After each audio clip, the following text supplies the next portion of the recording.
Això és bushcraft de carrasca i avui farem pedres d'esmolar.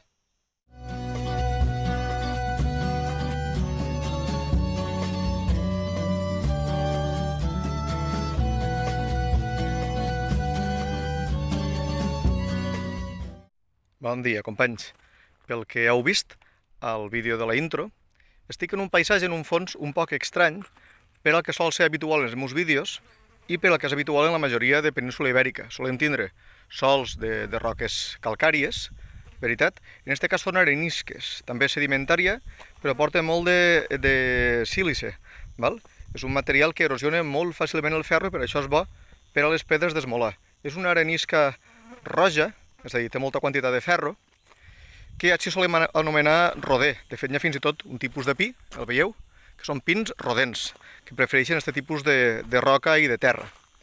Jo, personalment, prefereixo unes pedres arenisques també, silícies, més fosques inclús que esta, pràcticament negres o grises, que tenen el gra més fi, són molt dures, però que jo només encontro dins dels barrancs, estan massa arredonides i s'han de treballar en una radial i en altres mitjans, val? Així volem buscar una manera ràpida de fer-te una pedra d'esmolar.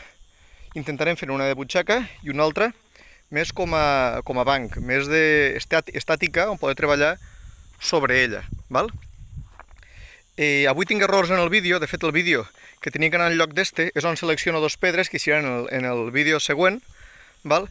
Encara així aprofitaré este per encontrar-ne alguna que la podem afegir en l'última part. Busquem pedres que tinguen una cara plana, però no cal-la elaborar. Esta no la té, és massa torta. Si en busquem alguna més quadrada, ens vindria perfecte. Donem-li una oportunitat, camineu amb mi una miqueta. Esta roca vos sonarà perquè és la pedra també que se feien les moles d'esmolar antigament, les redones. I té molta varietat. N'hi ha de més clares. A mi personalment este tipus blanc m'encanta. Quan gireu pedres pareu compte en les mans que poden haver escorpins, aliacrans, baix. La blanca m'agrada molt. La roja sol ser més dèbil, se sol desgranar més ràpid. Normalment n'hi ha de verdoses. Té molta varietat. Mira, per exemple, aquesta la veu? A veure si la puc enfocar bé. Aquesta tiré a verdosa.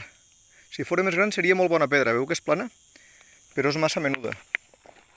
Deixeu-me regirar una miqueta, si no teniu molta pressa, val? Que segur que n'encontrem alguna de molt bona. Molt bé, així estem de nou. Mireu, la més menuda de totes, aquesta més petita, veu que així fa una punta. És una qüestió quasi que estètica, però intentaré llevar-li-la. Veu? Pegant colpeig en esta picoleta. Me la vaig menjant, sí?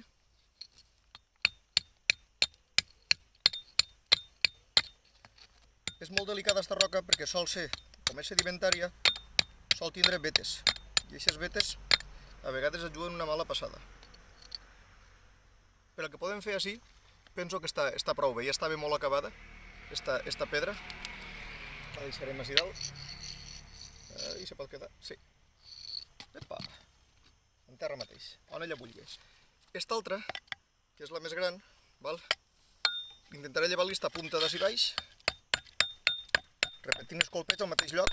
A vegades trenca per ací, a vegades no. Ara veurem. Mira, veu? Està trencat prou bé. A veure si li puc llevar d'ací. Un poc. Intentaré fer-la com una tira, però això serà molt difícil.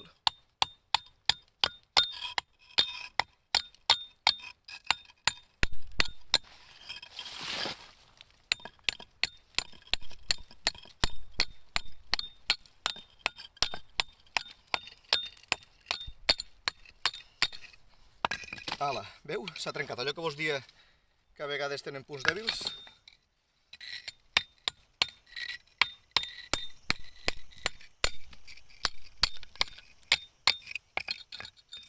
Igual ni la fem servir, esta tampoc.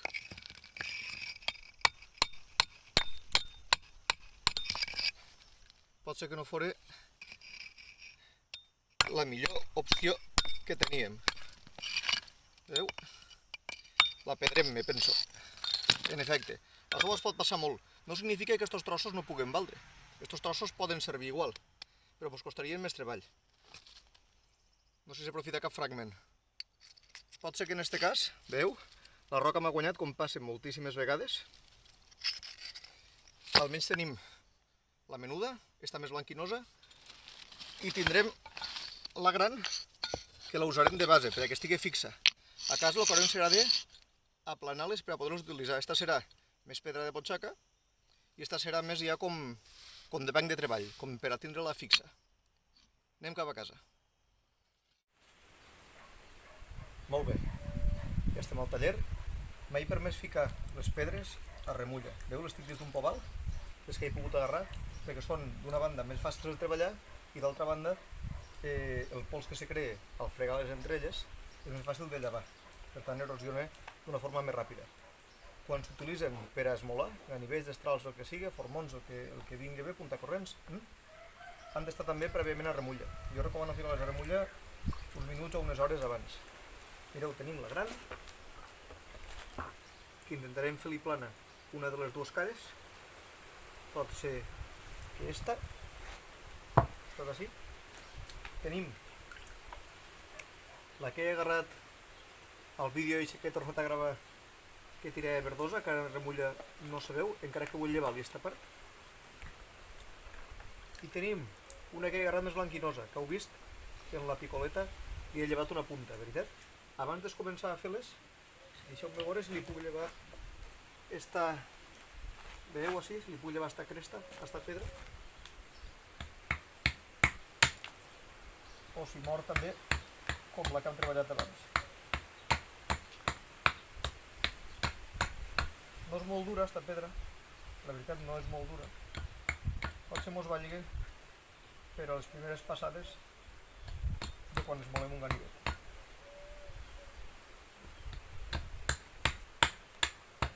Sempre te la pots carregar i jugant-me-la un poc.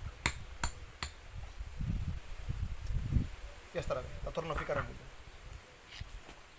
Mireu, aquesta és la que volia fer de borxaca. D'una banda és fer la plana, que és el que ens interessa, perquè no ens molarem.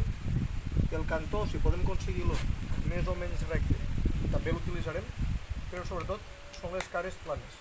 Per tant, el que farem ara serà aplanar-les, refregant-les l'una contra l'altra. Així aplanem tant esta com eixa, encara que si fa falta una miqueta més usarem altres pedres que tinc així. Això, amb més tecnologia, amb una radial elèctrica, pots serrar-les, pots polir-les. Ara anem a fer lo bàsic, com si ho farem a la muntanya, o per si voleu fer-ho d'esta manera. Jo en tinc meues, que després vos ensenyaré fetes completament a mà, i queden molt bé, i altres fetes també en màquina. Avui ho farem més senzill per ser més ràpids. Molt bé, ara per tant el que anem a fer és refregar-les. Quan les refreguem, en seguida trauen, veu, eixa llet, eixe caldo, això vol dir que s'estan erosionant. S'està fent, de fet, molt ràpid.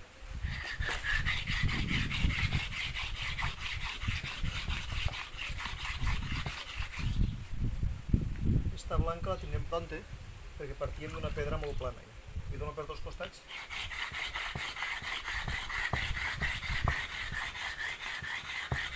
A l'hora d'esmolar, el millor és que siguin completament planes. Si pel que fora de molt d'esmolar se fera una clotxeta ahí al mig, no és problemàtic, però és millor si és plana. Per tant, si al cap de molt de temps d'esmolar se va desgastant, el millor és agarrar una pedra plana, pot ser la seva companya, i tornar-la a aplanar. Remulleu sempre que faci falta, perquè se neteja la pedra també.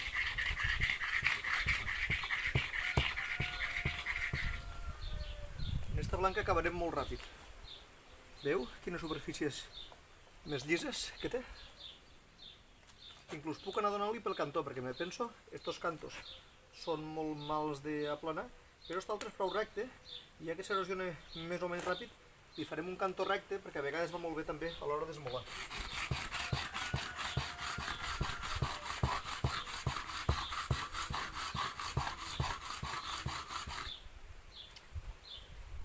Veu, per a sorpresa meua, pareix més fàcil d'erosionar la blanca que la roja.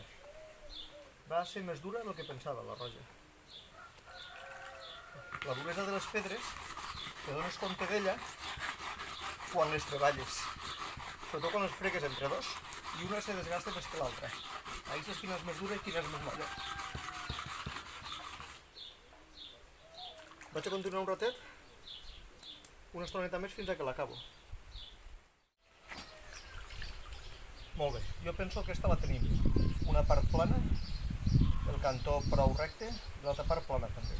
Encara que hi hagi algun xicotet plotet, no és problema. Al cap del temps d'esmolar en ella, s'anirà erosionant i quan la rectificarem se convertirà en una pedra completament plana. M'he donat compte que el cor és més dur que l'exterior. L'exterior deu estar més degradat, però el cor és dur. Té uns xicotets puntets, no sé si la veu, com uns xicotets cràters, tampoc és massa problema a l'hora d'esmolar. Perfecte. Li he matat un poc també els altres cantons per si són esmolats i la portem a la motxilla o on sigui. Si la poguérem erosionar fins a fer-la un rectangle així, seria perfecte.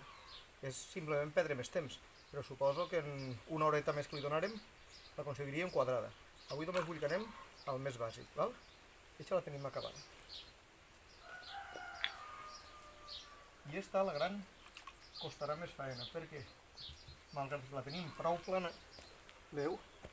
Encara no està com per a esmolar còmodament. Jo per a fer un treball bast, tipus agarrar un ganivet que acabem de forjar i donar-li un poc de tall, sí, però per fer coses fines no. Vaig a donar-li un poc més. En aquest cas el que vaig fer és canviar un poc la dinàmica i agarraré una altra pedra, aquesta per exemple, i vaig a refregar-la damunt. Aquesta tasca se compleix molt millor si entre una pedra i l'altra fiquem arena fina, sorra de platja, és com si fos paper de vidre. I en paper de vidre real també se pot allisar moltíssim. Ara us donaré una miqueta, perquè aquesta gran, si és un poc basta no me preocupe, perquè la usarem per a feines més bàsiques, per a coses més bastes, i per a coses més fines ja tenim l'altra. De totes formes, a base d'erosionar-la, també se farà completament prima. Així ja directament me plantejo fer-li recte el canto. És prou recte per a la manera d'esmolar que ara vos diré, així que penso que en poca feina més la tindrem. Deixeu-me donar-li uns minuts més, val? I quan la tinga més o menys presentable us explicaré com es mou també. També tenim així la que ja he arreglat un poc. Aquesta pot ser que me la guardo per a un altre projecte. Avui penso que no val la pena treballar-la perquè quedarà molt pareguda a la primera que hem fet. Val? Jo aquestes pedres moltes vegades les tinc a remulla diversos dies i sí que es nota, són més fàcils de treballar. En aquesta, per exemple, podríem fer una més o menys redona, com la palma de la mà, per a esmolar destrals. Ara després us ensenyaré alguns exemples. Deixeu-me donar-li un poquet més a aquesta, inclús, mira. Vaig a gastar aquesta perquè és prou abrupta. Sí. Molt que es nota. Perfecte.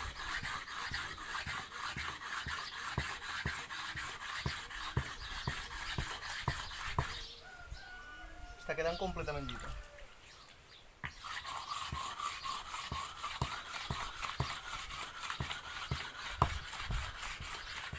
Veu? Tot el caldo roig que està tirant, com sang, és l'òxid de ferro. Les pintures rupestres, de la rupestre llevantí i del franco-cantàbric, paleolític també, del color roig, sol ser òxid de ferro, hematites. I veient com està que hi ha so de roig, us ho podeu creure.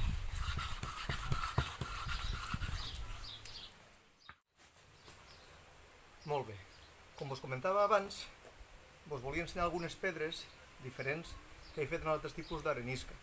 Per exemple, així, en pedra roja, en arenisca roja, en roder, encara que molt dur, tinc feta una pedra circular. Van molt bé per esmolar destrals, sobretot sobre la marxa. Ara després vos ho mostraré. En tinc així una altra, d'arenisca groga, en aquest cas molt fina, ja veus que són més bastes. El color el dona allò que porta més de sílice, val? Esta és negra, esta a més l'he fet a imitació de les que se usaven antigament per a esmolar dalles, que que per ahir heu vist també, pedra francesa o dels Pirineus, solen dir, és una arenisca negra molt més fina i molt més dura. En això deixes les navalles per a afaitar directament. L'avantatge de les pedres naturals sobre les sintètiques és que en una pots fer distints esmolats. Depèn de com deixes la superfície de rugosa i depèn de l'estona que estigues esmolant també. En un gra molt fi pots rectificar, per exemple, una fulla d'estral que se li hagués fet una mossa i pots arribar a fer afaitar. En les sintètiques està molt bé perquè cada una espera una cosa, però n'has de portar moltes. Són dos mons. Aquesta altra és roja, més que roja, rosa. Té molts cràters, molts foralls, com moltes bambolletes. Pareix que sigui sang quallada, de la que venen a les carnisseries. I aquesta se desgasta prou ràpidament i diguérem que seria com de gra molt gros de les pedres artificials. Aquesta, la de treballar damunt d'ella, no l'he rematat de tot, me costaria un parell d'hores de faena, i encara així us vull dir com la gastaríem. Mireu. Així tinc una destral, la que estava usant abans en el vídeo de la tea, i tinc també un ganivet que vaig fer jo, tipus puuco, d'estos nòrdics. Normalment, per esmolar, jo tinc això, que és una pedra quadrada, en aquest cas d'estes més negres, ficada dins d'un tros de fusta. Per tant, damunt d'un banc és molt fàcil, no? Aniríem donant-li, i el que faig és primer, us ho contaré un dia en un vídeo posta d'esmolar. Primer vaig el que és assentar, donant-li forma al tall, i al final ja després es mol, en aigua. Ara és només una demostració. Com ho anem a fer en la pedra que ens hem preparat, seria el mateix. Seria treballar damunt d'ella,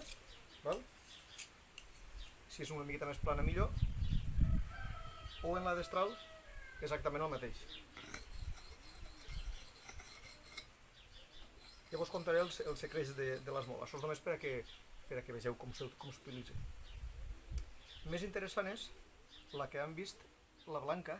A veure, sí la tinc. Aquesta blanca, al ser molt més fina, ens permetrà esmolar molt millor, i se nota. Si la mullem, millor. Abans ho solíem fer en saliva.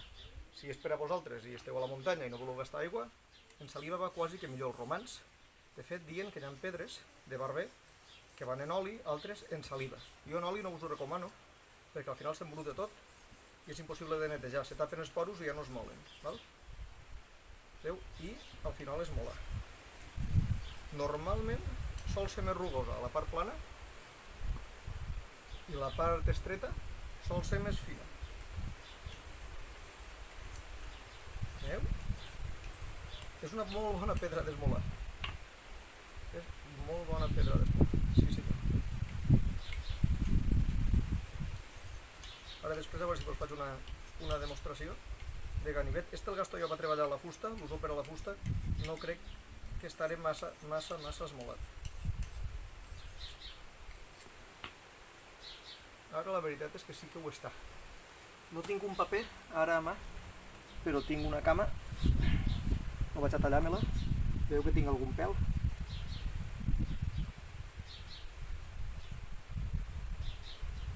Veieu que han fet pèl. Se podria esmolar molt més. Se podria fer que tallaré més, però per a la fusta me sobre. Un paper el tallaria pràcticament a l'aire. I en quant a la destral, deixem-lo ahí. Se pot esmolar com un ganivet, és a dir, donant-li primer un poquet la forma. Penseu que aquesta pedra encara està un poquet basta. L'hauria de fregar contra una pedra més fina per a que tingui el gra molt més fi. Si la deixem basta, també desgasta més. I al final podria donar-li ahí. Però el més corrent en les destrals, que en esta ho puc fer també, us ho demostro en la redona, per si un dia vols fer una redona, és la redona mullada i anar fent cercles, que ho haureu vist a molts vídeos. Per què se fa això? Perquè el tall, al ser convex, no has de donar només al cantó, sinó que has de donar 2, 3, 4 mil·límetres més a dins també. Per tant, la pedra el que fa és que fa tant la voreta mateixa, com un ganivet, com un trosset més enllà. Perquè si no, al final tancaríem el grau del tall i seria tan tancat que no pelaria. Valdria millor per esclar, però no per a treballar correctament la fusta. Per tant, ja ho heu vist, si teniu 2 pedres d'esmolar se poden acabar molt millor, però per així del pas, en 10 minuts, un quart d'hora que estigueu a la muntanya preparant-les, podeu tindre molt bones pedres. I si en esta passarem mitja hora, una horeta més, tindria una pedra quadradeta perfecte. Que no ho faci perquè m'ha encantat. Això és una loteria, no saps mai quina te va tocar, no? Com va dir Forrest Gump. Espero que hagueu gaudit. I no res, si voleu fer-me algun comentari, ja vos dic que un dia faré un vídeo d'esmolar. Avui només era per a veure com ràpidament i amb ferramentes rústiques vos podeu fer unes molt bones pedres que són l'enveja de qualsevol japonesa o d'Arkansas que pugueu comprar. Ens veiem un proper dia.